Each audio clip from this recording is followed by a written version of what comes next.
Hello, and welcome to a special Hanukkah night jam here. What a real treat.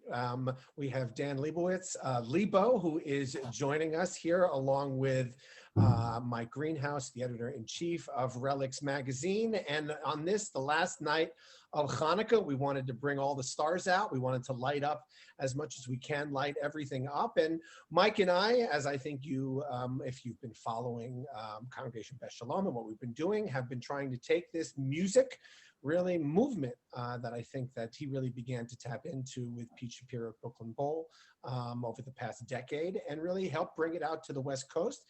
And part of that West Coast contingent is Lebo. So this is a wonderful East Coast, West Coast Hanukkah night jam. So thank you for joining us. And now I want to throw it over to Mike Greenhouse, who will tell us a little bit about what's going on with Because Jewish over in the East Coast.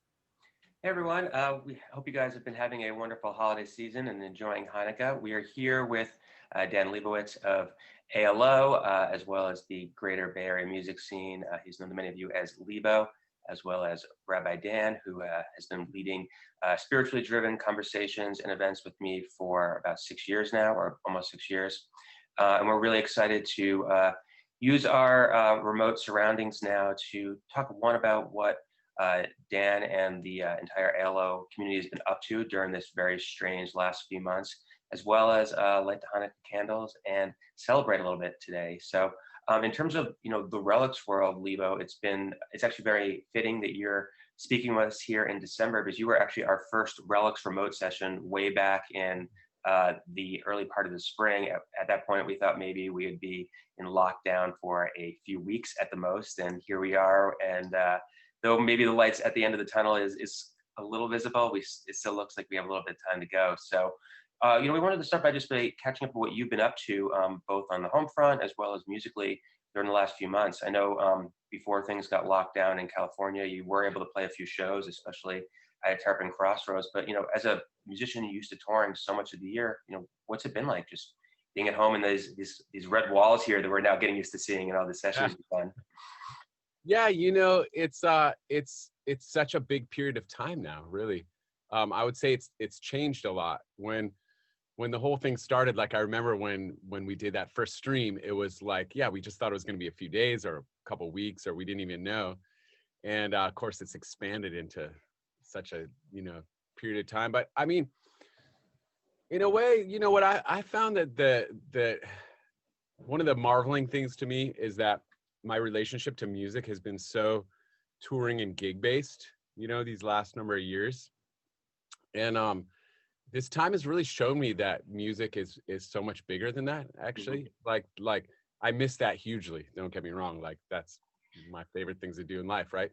But the music has been no less inspiring here in my studio. I just don't have an audience with it a lot of times, or it's like a virtual audience, or there have been some like gig opportunities. It's almost like it's I've been thinking about that spiral, Yeah. And like back when I was in high school and I would go play people's backyards, there's been these little sort of backyard social distance gatherings, but again, it's not a circle, it's a spiral. It's a lot more professional now. Yeah. But still, it's like a sort of a return, and that's been really cool and intimate. So I'm seeing all those sort of opportunities, to do something different. And like I said, it's been really no less inspiring. Like, again, I miss it, and I can't wait to get back to it. But I'm learning a ton in this time. I'm having to like flex muscles that never got flexed, but we're waiting to be. So it's cool. I that's kind of my trip on this stuff. I try to focus on the opportunities at hand, and that's how I stay inspired with it, I guess. Terrapin was great, just to touch on that. They were open for a while. We were doing a bunch of shows in the backyards with audiences, and that was awesome. And but they just shut down again last week. Yeah. So here we are. Yeah. I guess I'm the East Coast person here today. We have two people in the Bay Area, and Yeah. unfortunately, it looks like we're probably heading into more of a lockdown coming soon, or at least a more partial shutdown. I know, Lebo, you and I have talked about this over the years, about how the San Francisco music scene and the New York music scene are very similar, in that there's this ecosystem of musicians and fans and club owners and and people are kind of sometimes moving around, but there's a local scene as well. Have you found that, especially you touched on before about the idea of backyard shows, have you found that because people are local, that you've been reaching out to some of the neighborhood musicians that you normally wouldn't have a chance to play with, to see if they wanted to record or do some virtual collaborations, or even on a rare occasion play in public? Or is it the type of thing that now is a great opportunity to connect with someone who lives nowhere near here, or near you, that through the wonders of Zoom and other recording technology, you could actually play with for the first time? Yeah, I'd say all of the above, really. Again, since suddenly we erased the touring part, it's like we cut out all that time spent at airports and on buses and vans and whatnot. And it's been filled with other musical things. Both those things. Definitely some local folks who I know, one that comes to mind is my friend Nat Key from Hot Buttered Rum, and we've known each other for a million years.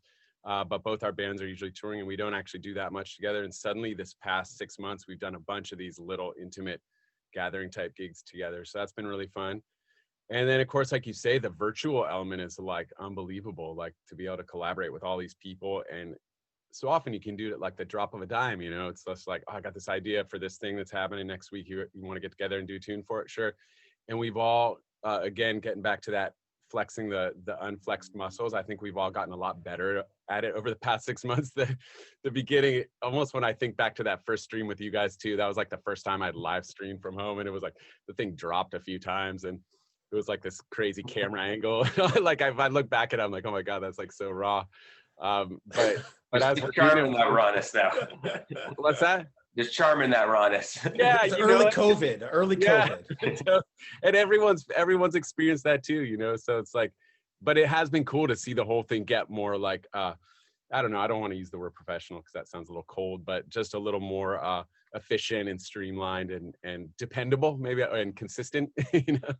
That's made it a little easier for some aspects too. So, but the collaboration thing is huge. That's a big part of right now. I think that's one of the things as musicians we're going to really remember about this time.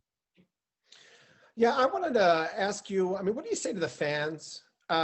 So for those of us who can't, create music, but who really, so one of the ways that Mike and I sort of developed our relationship is what I wanted to do was create religious services and experiences that just felt as warm and as musically interesting as going to Brooklyn Bowl or going to a great show or going to see a great band. And it wasn't any more complicated than that, but I felt that that was a spiritual experience and that this was sort of not being connected in the right way. So I guess I hear it. I think it's great. You're collaborating, you're making music, but there are a lot of us fans who are starving in really powerful ways, because whether it's attending Minyan at synagogue or whether it's going to, your weekly show, there is a wonderful sense of community and gathering that is absent there. And I'm just wondering, how do your fans talk to you about that?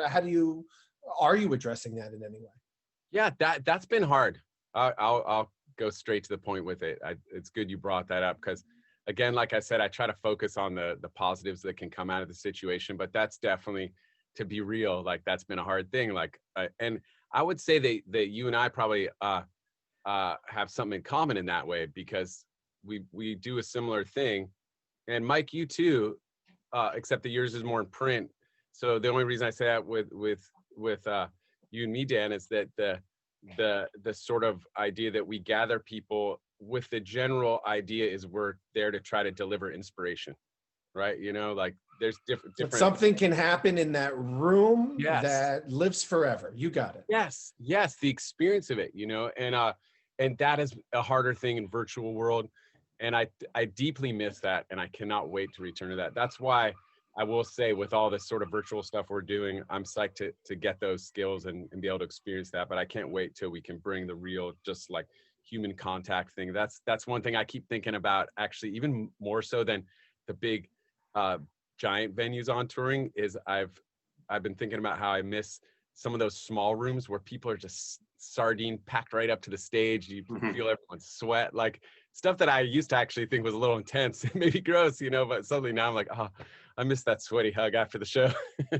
I mean, You can you know, imagine mosh pits? I mean, what did teenagers think yeah. of us in mosh pits, I right? know, totally. But yeah, I think there's something so special about it. And that's why, again, with where Relics obviously shares in that is that the idea of live music, that's you know, that's what it's all built around, is that gathering point. And we've all for years listened to these recordings and these tapes of times, especially like I know we've all listened to recordings of shows from before we even existed, right? And Yeah. have been moved by that. But there's something really special about like being in the room, and like when that you know, a sound is moving air, you know, when that moving air hits your body, there's something about that, you know. And again, bringing it back to your thing, the words you say too, you know, like that moving air of hearing it in the moment, in the room, it's special. And maybe this time too has really is a moment to sort of reflect on just how special it is, you know, and the idea that we probably have all taken it for granted a lot. Amen. Yeah. Yeah, it's been weird too. Like, you know, when I've looked at photos of concerts, even, you know, earlier this year before all this really happened, you know, it's so strange to see people packed together after months and months of trying to be distant from people and everything. But at the same time, I feel like, especially maybe earlier on in the pandemic, when people were really locked down and separate, I felt maybe the need to connect with people a little bit more and reach out, whether it's a friend or someone you work with who you maybe take for granted being able to see them or connect with them, and maybe talking even more than I would have if we were, you know, living down the street from each other or whatnot. Totally. I would say for you and I, that's happened a couple times where Yeah, we had for really sure. close Yeah. conversations where we like more in depth than we've even had in the Yeah. past. I mean, I would, to touch on that, I wonder if you guys have noticed this, but I really was noticing after we got a little bit into this whole thing, the sort of seasonal nature of it. And Yeah. I don't mean like the calendar year, but like how in the beginning it was like sort of that first few months was sort of a season of like everyone was just disoriented. And there was even a strange, I don't want this to come out the wrong way, but there was a strange sort of excitement. Not a like good, I don't mean excitement like, yay, this No, is an happening. aliveness. That I call that an aliveness. When Yeah. you know, it was similar to, you know, for those of us who were in Manhattan in 9/11. You know, there was just an aliveness, a realness about Yep. every interaction that you had. Yeah, no, I feel you totally. Totally. And then that moved into sort of like, and I felt like the next season was sort of like adapting and trying to just get footing and maybe realizing, okay, you know, not even necessarily knowing how long it was going to go, but at least knowing we're in this for a little while. And I noticed that over those next few months. And then as we got into the next one, I really noticed people like making changes. Like that's where I started to see people like moving and like, you know, being like, now they got their footing and now they're like, I need to change things in my life and that kind of thing. And I feel like now as we're entering this fourth season, as we get close back to the beginning again, or, you know, in the calendar year at least, it's a new season and I'm not totally sure what that's bringing yet. But I've definitely seen these three stages, at least from my perspective so far. Of these. So if we're entering into the dark season now, we have to bring light into the dark season, and so that's where, you know, I think Mike and I, and I certainly know that you have been participating in lots of Hanukkah holiday events. I mean, Mike, that was always the most fun time of year. I mean, I don't have to tell you, being in New York City, going to all the holiday shows and one after the other, sometimes on the same night, and so I mean, I think that's a real loss for a lot of people. And I know that, you know, you had planned to do a Hanukkah show at Crossroads, but of course, because of the whole area shut down, you're not able to do that. And you've prepared a little bit of a concert that we're going to watch in just a little bit. But before we get into that, I just had a question about Hanukkah in general. And I don't know if it's just there've always been Hanukkah songs, but it seems that this year, maybe it's because people are inside and are looking for something to do, but it seems this year, from Broadway stars to Dave Grohl, I had no idea Dave Grohl had a Jewish connection. I mean, by the way, there's a good next jam guest, Mike, Dave Grohl. I'm curious to know, what do you think? What's going on? I mean, you have any ideas? With what's going on with people doing Hanukkah, with people. I mean, I think Mike and I and Jeremiah Lockwood, about a decade ago, we really started to, you know, be a part of what I think was a movement that predated us, but really wanted to take Jewish music, Jewish ideas, Jewish culture, and bring it into I used to say that, the music that really resonated with previous generations doesn't necessarily cause the same spiritual feeling that we're looking for. And so I see a lot of people reinterpreting Hanukkah. I think that's a great sign. I think it's a sign of, I mean, I can answer my own question. I think it's a sign of improvisation. I think it's a sign of creativity. I think it's a sign of taking back spirituality and owning it for this generation. That's kind of where I was leading you. Yeah. No, I totally get that. And actually the music program that's coming up, you'll see a ton of that. We took some traditional music, but took liberties with reinterpreting it, and then took some non-traditional Hanukkah music, but that clearly relates to the concepts of Hanukkah about light in dark times and the hope that brings and all of that. And so there's a whole smattering of that. And I do think that right now, especially right now, while we are separate, here we are in lockdown again on the West Coast, and East Coast seems like it's heading that same thing. Like, the importance of it is just greater than ever. And making it personal, I think that is so key, like, because to be totally honest, for me, growing up, when I was first learning about my heritage and my religion, it felt separate from me, because a lot of the way I was learning about it was. Where'd you grow up? I grew up in the Bay Area, down in the South Bay, Saratoga. I was born in Berkeley, and we moved a lot when I was really little, but by second grade, I was here in the Bay Area.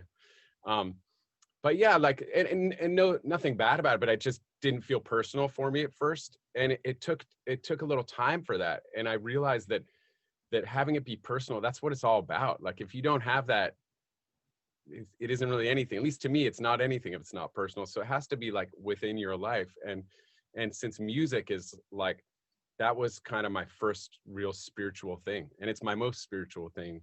It's like through that lens, being able to see Judaism and all that, it's just come around in a whole different way to where it can be personal and actually like real spirituality, I think, which is so key. And I think people need that right now in whatever form it is for them.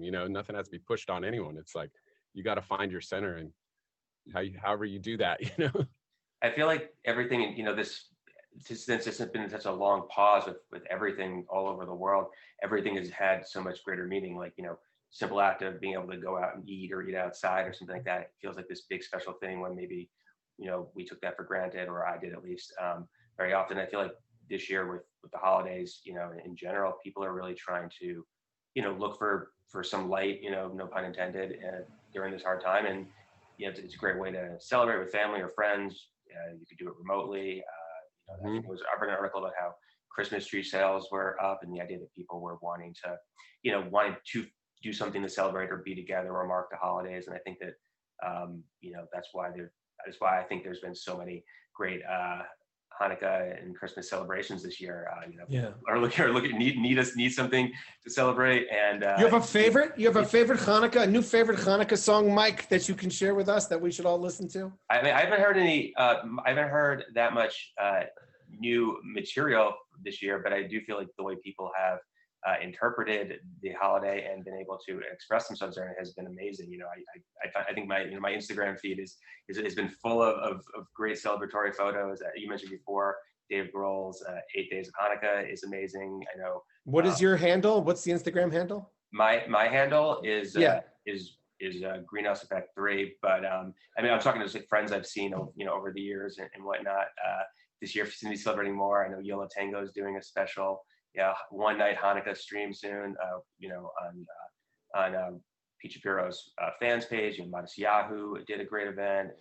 And we had Jeremiah Lockwood. Jeremiah Lockwood recorded a concert last night with Zeke McCarter from Conbrio and Tirio Dabi. So I think it's an explosion. And I think, Mike, you've been sort of on the forefront of covering it. Now, one of the questions we asked, this is my last question, Lebo, because Mike and I used to always ask the same question for every Friday night jam. I'm going to put a slight twist on it. The question we normally ask is, when did you have an experience of God or of the Almighty or the Creator, however you want to interpret that?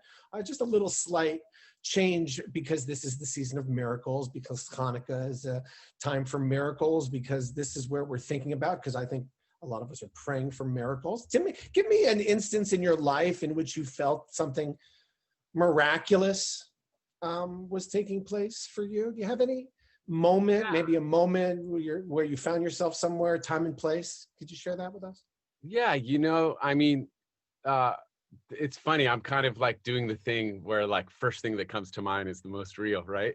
So it was a time. This was way back in 2004, and we were on tour. We hadn't. This is with ALO. We were on tour, and this is back in our early touring days when we would just like get in the van and go out for, you know, crazy amounts of time, you know.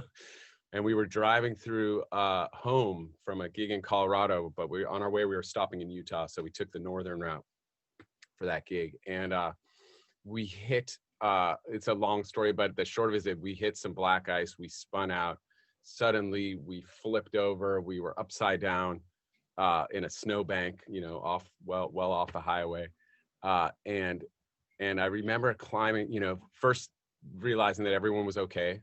Luckily, everyone had their seatbelts on, even though we rolled around. And but my memory is climbing out and seeing all of our flyers, because I was back when you had flyers on colored paper, just blowing in the wind over this white snow, and it was all these like colors, and it almost looked like this weird like confetti blast from like a New Year's show, you know. And I really like. Just what you said, if a miraculous moment, it felt like there was like this celebration, even in a super hard moment where like we all almost died and we should all be upset. There was just joy amongst the five of us. It was the four band members and my wife, Jenna, who manages the band. And back then she did all the tour managing too. So the five of us were there, and it was like this celebration of like being okay. This was at this time of year, you know, this was in December. So it was coming right into Hanukkah. And sort of that just, yeah, the visual of it too, like being this sort of celebratory confetti blast of bright colors flying all around in the white snow and everyone being okay. That's the first thing I thought of. Now, And that's the perfect one. Yeah. And that's the perfect one for where we are. Yeah. Yeah. Thank you. yeah, totally. You know, one thing I think of when I think of ALO is, you know, a quote you gave to Relics a few years ago when you mentioned that you've known the founding and core members of the band for so long that they were actually at your bar mitzvah. You know? Totally. Yeah. Totally. Yeah. Yeah. We go back to seventh grade. Yeah, so it's amazing that you guys have gone through so many life cycle events together and everything. But I'm also talking to you that one moment you just mentioned, that really profound experience you guys had, did, you know, change the band's, you know, outlook on the future and how you guys toured and did things, correct? Right? Totally. It actually changed the whole trajectory. And it was a funny moment because we'd been working on this album. We didn't know what we were going to do with it. And I would say we'd been touring for a couple of years at that point, but, you know, and we were doing the thing where we were playing every little town everywhere and gaining ground here and there, but it was like, it's slow, you know? And we actually oddly had dubbed that tour as we were leaving town, you know, a week or two earlier, the Spiritual Death Tour. And I don't know why. We just were like, I think we were just kind of trying to get our footing, you know? So we'd actually dubbed it that. And it was so interesting because after that happened, everything got smashed. I still have my guitar actually in the garage. That was my guitar from high school that I've been playing up until that time that got smashed in the thing. It hangs, I see it all the time. And everything was crazy. We came back home and we were like getting ready to put this album out. And we had a show at the Independent in San Francisco. And it ended up being such honestly, I think partly because of that experience, the fact that we all almost died and everything, like all our fans like came to this show with like kind of a renewed sense. And I think us as a band had a renewed sense. The show like went off. And right after that is when Brushfire Records signed us up to put our albums out. We got our new booking agent right then. It was like all this beautiful stuff blossomed out of the ashes, right? Like it really is easy to see it that way because it was such a switch at that moment, you know. And I guess that relates to this time of year so much because it's like, yeah, we're getting in the dark times and all that, but like out of the ashes, there's space to rise, you know. One thing I've been thinking about that goes with that is just the idea of adaptation. And like, I think it's so important right now. And I was thinking about this the other day, like we ask the coal miners, you know, to go like get retrained and Learn how to code. Right. Yeah. And it's so funny because sometimes you'll hear you'll hear, you know, the same people asking for them to do that, complaining about how suddenly life's different and they can't keep up with the changes. And so it's real to sort of a lens to see how change is hard, but like we can totally do it. And if we expect the coal miners to do it, we better do it too. That's right. That's right. And I really don't like that when people tell you you can't do something because you haven't done it before. I mean, we have one, I mean, Rabbi Akiva, you know, never picked up a piece of Torah until he was 40 years old. So, I mean, we have wonderful stories throughout our tradition of people who turn their lives around. And I mean, that's Judaism. I mean, I don't want to go on a whole rabbinic rant here, but that's basically what we do. I mean, we have 10 days at the start of every year to give you an opportunity to turn your whole life around. So I'm with you. And I think if people can use this moment in this year to go through those 4 seasons, you know, sort of like the seasons of depression, a little bit like to go through those 4 seasons and to come out with a way to turn. I mean, the way you framed it, I haven't heard anyone framed it like that, but that's right. By season 3, people were moving. That's exactly right. That's exactly right. And if people can come out of this moment with this weird pause with a chance to do what we, you know, call teshuva, you know, to turn their whole lives around, like then the whole year can be for a blessing. Yeah, there's such a opportunity here, really, you know, and how inspiring is that? Like the least inspiring thing is to be stuck, and the most inspiring thing is to know that you can move. You know, I don't mean move physically, like move your house. Metaphorical move, you know, like no, we want people to stay in the Bay Area and in New York City. That's right. Yeah, stay there. Like that you're mobile, that you can create, that you can grow. Like that's inspiration, you know. Awesome, guys. Well, I guess we're going to fade into our second set of music here. So happy holidays, happy Hanukkah, and we'll see you guys all soon. All right. See ya. Take care. Happy Hanukkah. Awesome. So I'm just going to pause this right here or stop this recording. All right, so that was Lebo joining us. I really love that image where you described that car crash. Really a stunning image of those flyers sort of on the, really beautiful to think about that. We're going to wait for Lisa. Lisa is going to queue up now the concert. I see that the concert is 1 hour and 12 minutes long. So if I don't get to see you, I just want to, if you could just turn off 1 second so I can say, just turn off the screen share. I just want to say, if I don't get to see you, or if you check out before the end of the concert, I just wanted to wish everybody here a happy Hanukkah. It's been great spending these 8 nights together. I don't have a voice left after the 8 nights, but I think it's really been fun, and all the different varied ways we've been able to celebrate the holiday together really speak to the diverse aspects and interests of our community, and the multiple and varied ways we can reach each other and be in community. So it's pretty amazing, I think, the Hanukkah season for us at Beth Shalom, and I very much look forward to a new year. So let's begin the concert now, Lisa, and let's enjoy the show. Take care, everybody. Have a happy Hanukkah. Hey everybody, Lebo here. Happy Hanukkah. Hope you all are doing great out there. So glad that we can gather here together to do some celebrating of Hanukkah 2020. I think we can all agree that 2020 has been a year like no other, but the themes of Hanukkah are ringing true as ever. Hanukkah is all about bringing light to dark times. It's all about great miracles, and it's all about overcoming adversities. And I think that anytime we get to this point in the year, those are themes we can relate to. But here in 2020, I think those are themes we can really relate to. So for me, especially the idea of bringing light, I think that's something that we all need, and that's something that we can all help each other out with. And that's what we're going to do today. We're going to bring some light through music. At least that's the idea. Got a whole bunch of music for you, kind of in a bunch of different formats. Some solo stuff, got some band stuff, some collaborative stuff, some guests coming on. So, and it's not going to be like a bunch of traditional Hanukkah tunes. We got a little bit of that, but it's going to be much more based around these broader themes of Hanukkah. And so there'll be some songs you know on here, probably some songs you don't know. But the idea is that they're all based on the themes of Hanukkah, and hopefully they can stir something in your mind and stir something in your heart and bring you a little bit of light. So we're going to get into the music, but also we're going to do a discussion between Mike Greenhouse from Relics, myself, and Rabbi Ain from Congregation Beth Shalom here in San Francisco. So we'll get into that a little bit later. But we got a whole bunch of music for you. And why not jump into it? This first song that I wanted to do is a song I've always loved. And getting back to that theme of light, it talks about bringing you just a little sweetness, just a little light. And as I was saying a second ago, I think that that's one way we can all help each other. Sharing light just makes the light grow.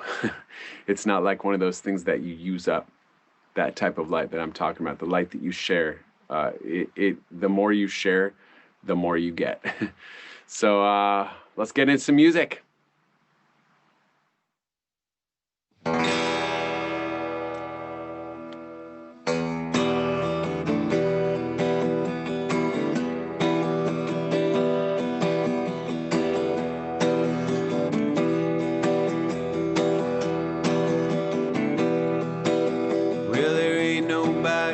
Safer than someone who doesn't care, and it's never really lonely when no one's ever there. Had a lot of dreams once, but some of them came true. The honey's sometimes bitter when fortune falls on you. So you know I've been a soldier in the armies of the night, and I'll find the fatal error in what's otherwise alright. But you're trembling like a sparrow, I will try with all my might to give you just a little sweetness, just a little light.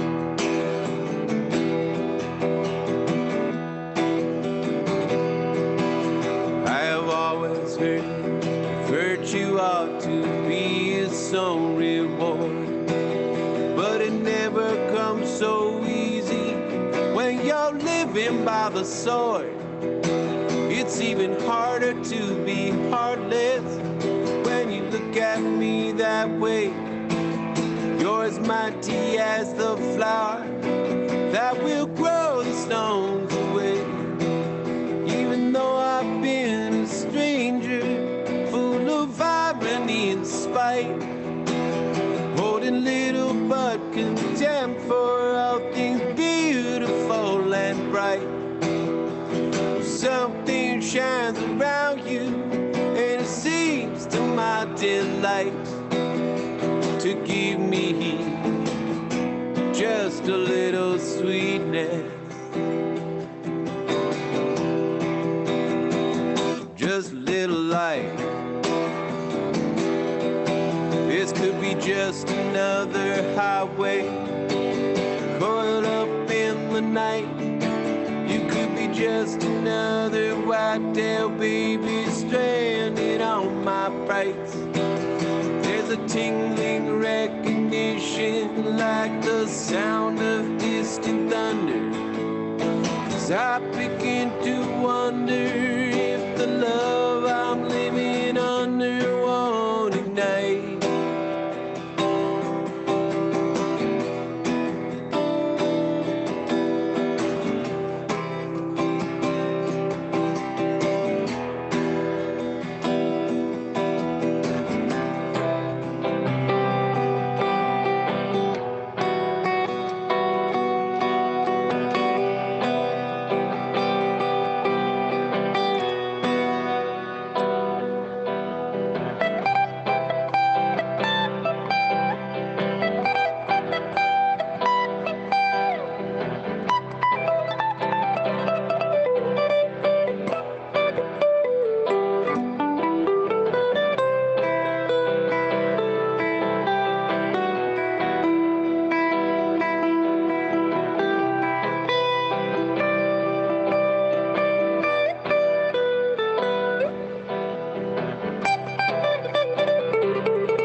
find the fatal error in what's otherwise alright. Something shines around you, and it seems to my delight to give you just a little sweetness, just a little light, to give you just a little sweetness, just a little light.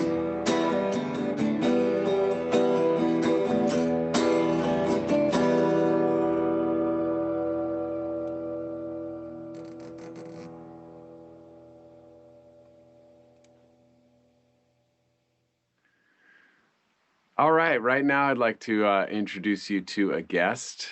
Her name is Leslie Mendelson. And I know some of you know her already out there. And for those of you who don't, you're in for a treat. I've known Leslie for a really long time. We did a bunch of touring together. We were both in Steve Kimock's band, a couple different iterations of that. And so we traveled all over the country, you know, singing songs together and playing music together. And of course, touring is one of the things we're missing right now. And I miss singing with Leslie, but here she is. She's gonna sing a song for you right now. Happy Hanukkah, everyone. I'm going to sing a Bruce Cockburn song for you. I first learned this song, though, through Jerry Garcia Band. Hope you enjoy it. It's called Waiting for a Miracle.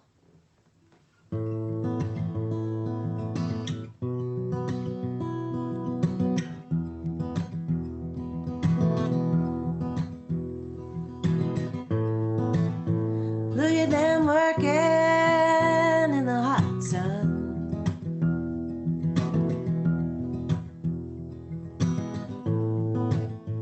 With the pilloried saints and the fallen ones.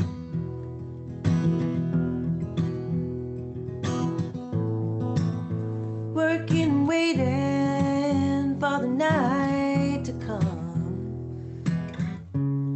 And the waiting for a, and the waiting for a, and the waiting for a miracle.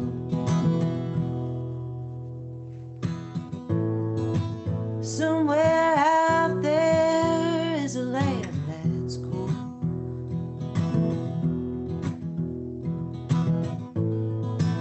where peace and balance are the rule.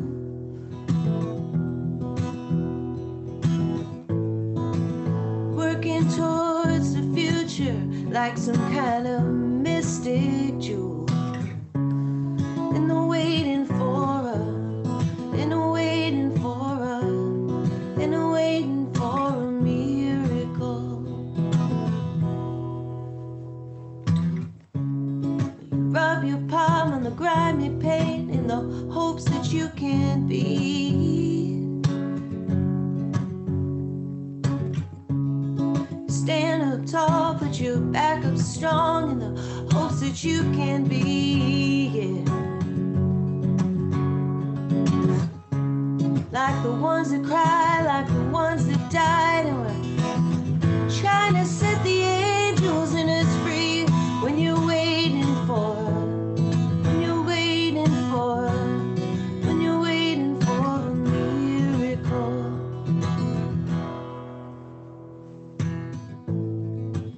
Struggle for a dollar, scuffle for a dime.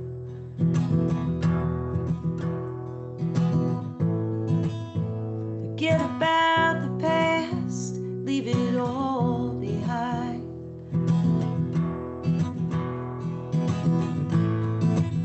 How come history takes such a long, long time? When you're waiting for a, when you're waiting for a, when you're waiting for a miracle. When you're waiting for a, when you're waiting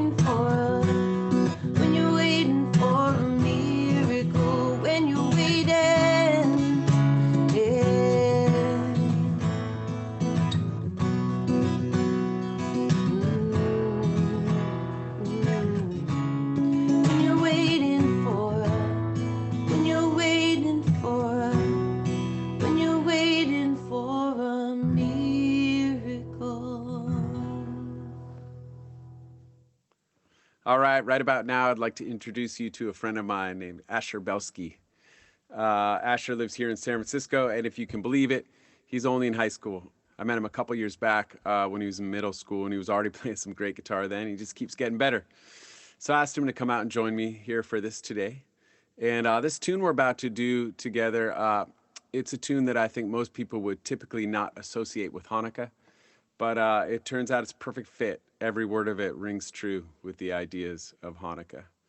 And I think the message is more important now than ever. So let's do this. 1, 2, 1, 2.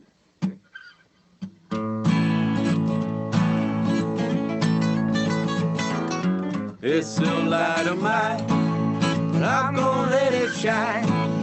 This little light of mine, I'm gonna let it shine. This little light of mine, but I'm gonna let it shine. Let it shine, let it shine, let it shine. Everywhere I go, but I'm gonna let it shine. Everywhere I go, I'm gonna let it shine. Everywhere I go, well, I'm gonna let it shine. Let it shine, let it shine, let it shine. Come on, Ashley.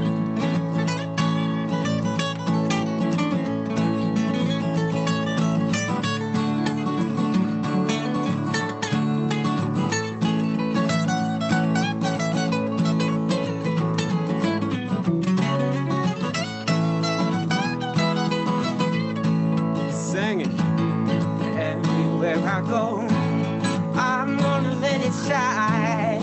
Everywhere I go, I'm gonna let it shine. Everywhere I go, I'm gonna let it shine. Let it shine, let it shine, let it shine. This little light of mine, I'm gonna let it shine. This little light of mine, I'm gonna let it shine. This little light of mine, I'm gonna let it shine. Let it shine, let it shine, let it shine.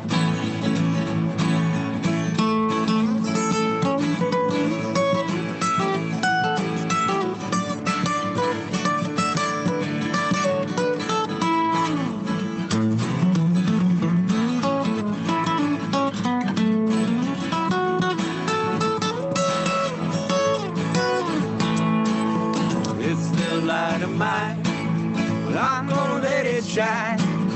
This little light of mine, I'm gonna let it shine. This little light of mine, I'm gonna let it shine. Let it shine, let it shine, let it shine. Let it shine, let it shine, let it shine. Let it shine, let it shine, let it shine.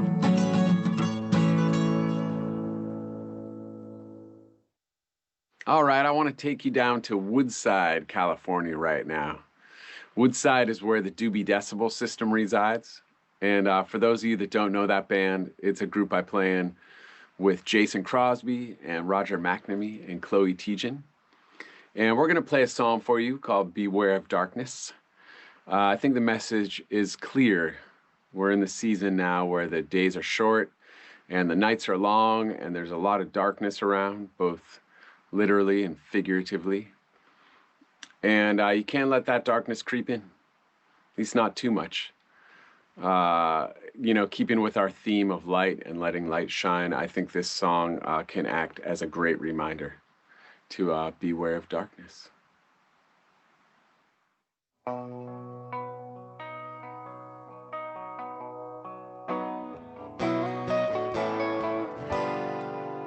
Watch out now, take care, beware of falling swingers.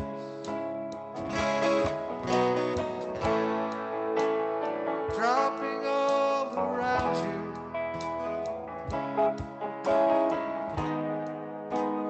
Pain that often mingles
take everywhere of side shoe shoppers,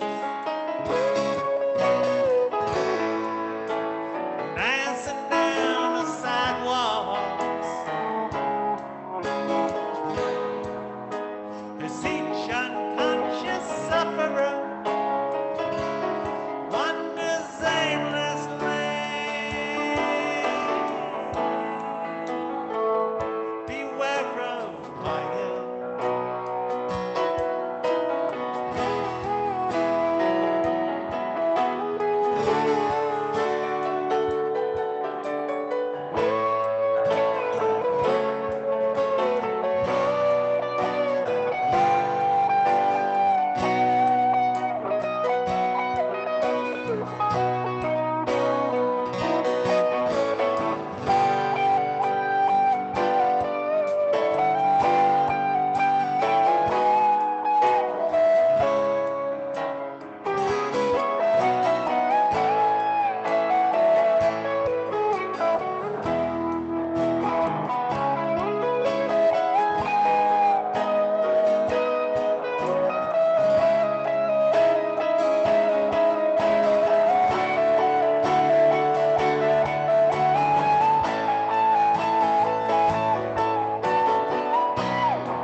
Watch out now, take care, beware of greedy leaders.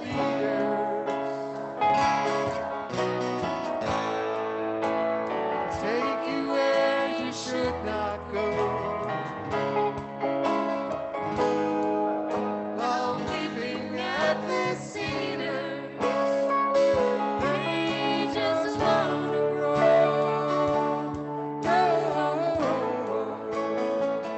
Beware of darkness.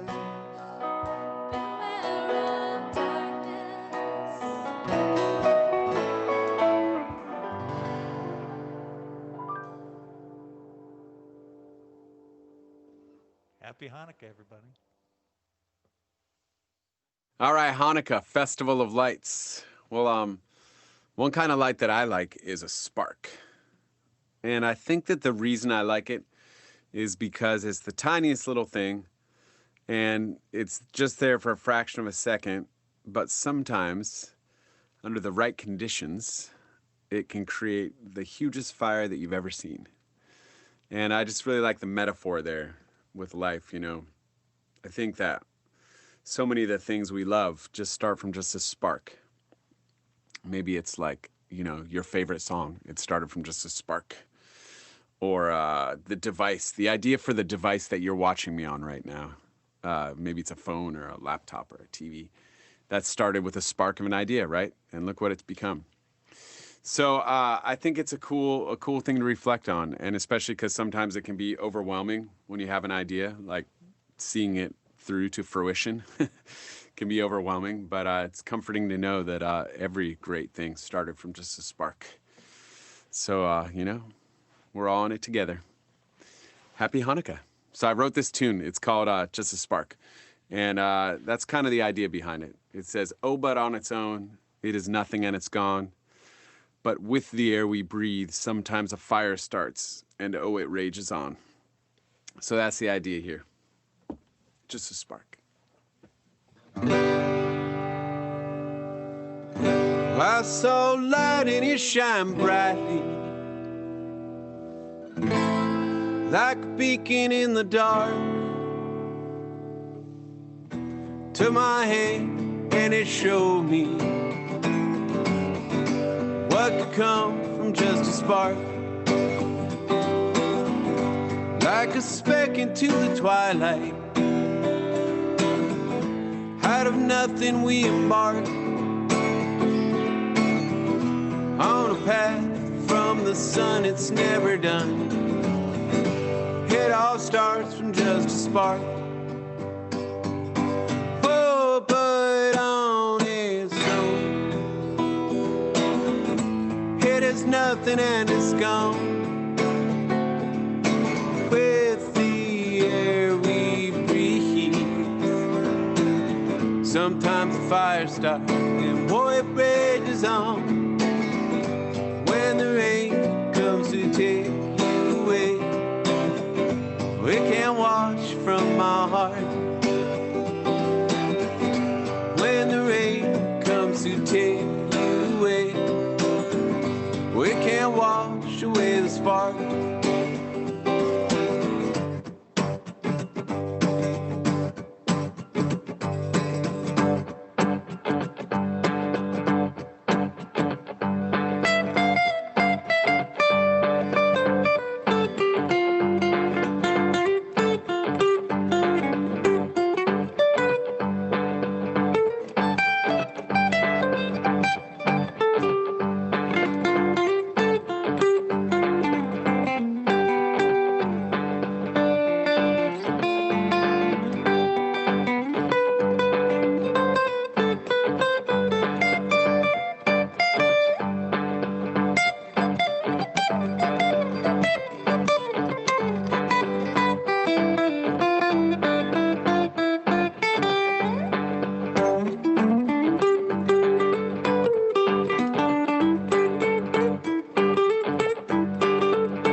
Bound by every hurdle, and those pastures painted green. We'll still be searching for the answers. What we are is in between. Let's forget all of those reasons. The goal can't be to leave your mark. Inspiration is remembrance. It all starts from just a spark. Whoa, but on its own, it is nothing and it's gone. With the air we breathe, sometimes fire starts and boy it rages on. When the rain comes to take you away, we can't watch from my heart. When the rain comes to take you away, we can't wash away the spark. When the rain comes, you can't wash from my heart. Take you away, we can't wash away the spark. Just spark. Alrighty, I'd like to introduce you all to Scott Law right now. Met him way back when at one of my very first High Sierra music festivals, and we became fast friends. So much to connect with that guy, both musically and in life. He hails from Portland, Oregon, and right now he's here to play a song for you. Take it away, Scott.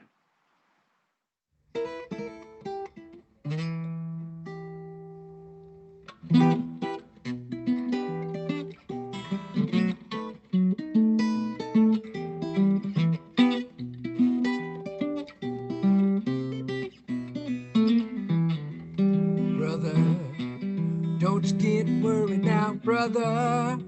Don't get worried, brother. Don't get worried, but this old world is almost done. Keep your lamp trimmed and burning. Keep your lamp trimmed and burning. Keep your lamp trimmed and burning. But this old world is almost done.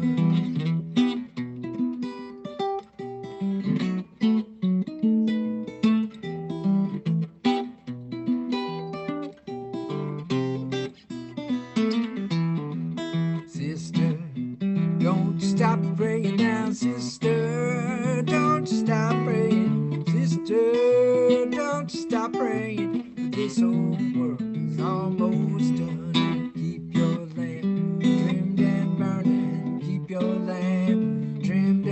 burning, keep your lamp trimmed and burning, for this whole world is almost done.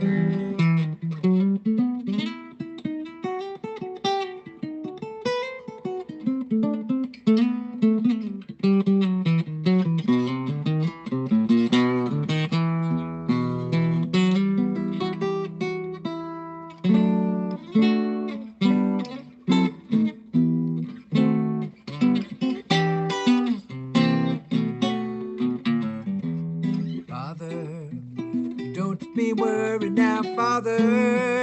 Don't get worried, Father. Don't get worried, for this whole world is almost done. Keep your lamp trimmed and burning. Keep your lamp trimmed and burning. Keep your lamp trimmed and burning, for this whole world is almost done. Keep your lamp trimmed and burning. Keep your lamp trimmed and burning. Keep your lamp trimmed and burning, for this whole world is almost done.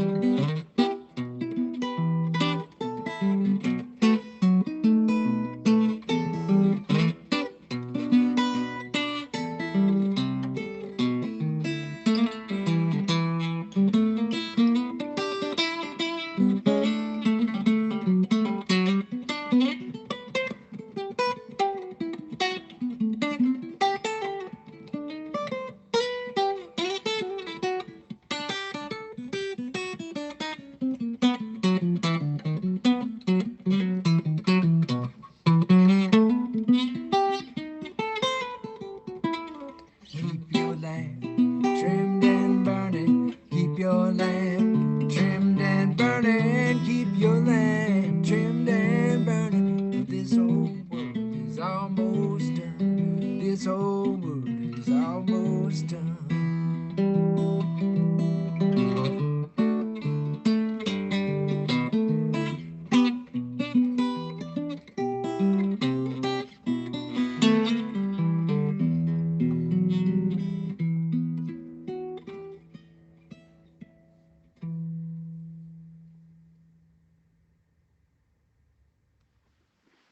All right, so one of the themes that I keep coming back to here in this era we're in is a theme of agility. Just being agile. And I know we can all relate. We've all had a ton of plans that have, been forced to be changed.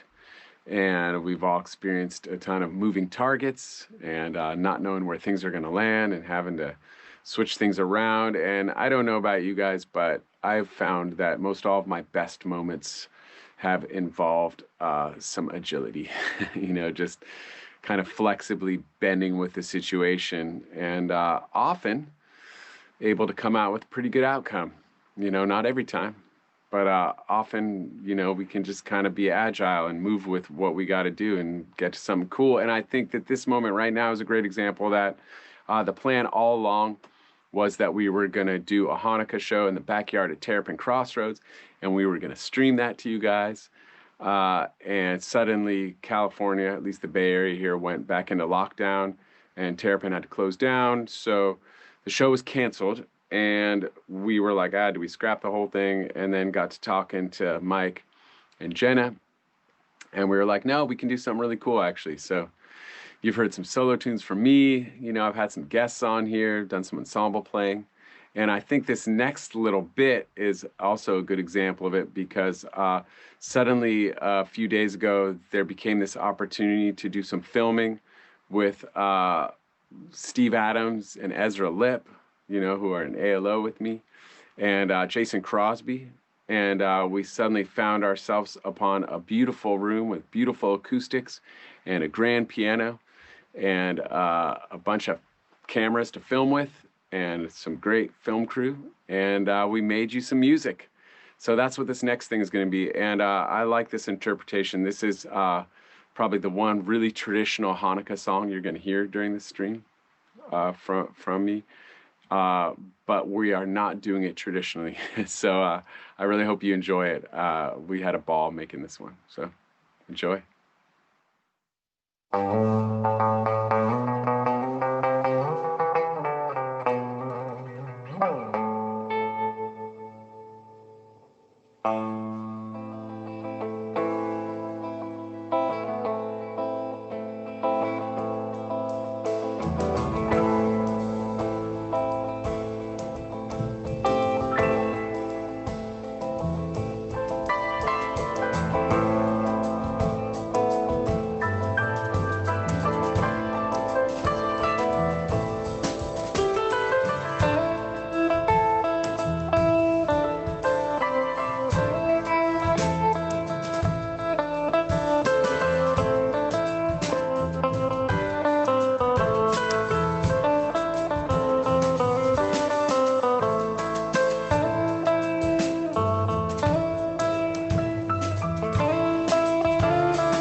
Hey everyone, we hope you guys have been having a wonderful holiday season and enjoying Hanukkah. We are here with Dan Leibowitz of ALO, as well as the greater Bay Area music scene. He's known to many of you as Lebo, as well as Rabbi Dan, who has been leading spiritually driven conversations and events with me for about 6 years now, or almost 6 years. And we're really excited to use our remote surroundings now to talk about what Dan and the entire ALO community has been up to during this very strange last few months, as well as light the Hanukkah candles and celebrate a little bit today. So in terms of the relics world, Lebo, it's actually very fitting that you're speaking with us here in December, because you were actually our first relics remote session way back.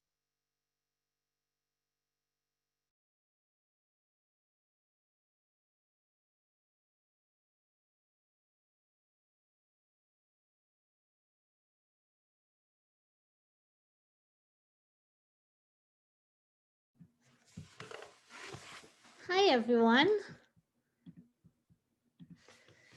So I didn't want you to repeat the same interview all over again. If you'd like to say something, you can unmute yourself.